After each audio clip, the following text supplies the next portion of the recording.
Hindi na muna namili si Nanay Richelle ng panregalo kahit na nagpunta sa mall higit isang linggo bago magpasko. Saka muna. Saka lang muna mamigay. Mahirap pumili. Traffic pa ngayon. Tsaka pag sa Baclaran kami, siksikan dun.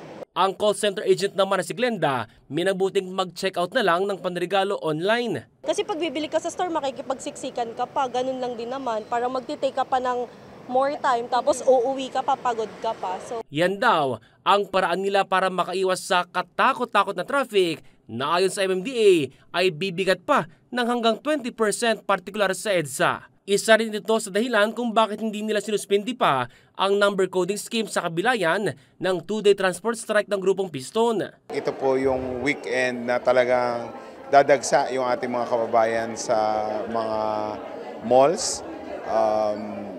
Tsaka yung mamimili po ng panghanda dahil nga may sweldo, may bonus and all.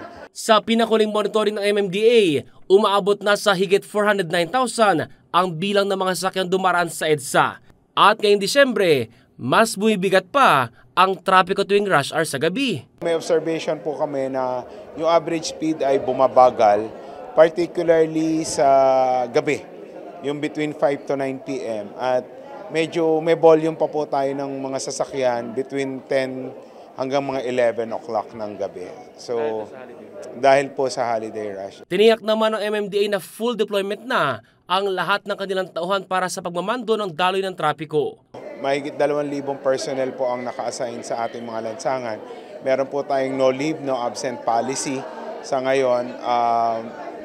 No late din. So, asahan po ninyo na yung ating pang mga enforcers will be on the ground hanggang 12 midnight.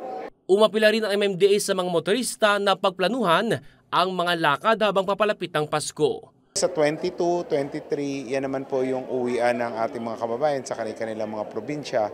So, planuhin din po mabuti ang pagbiyahe.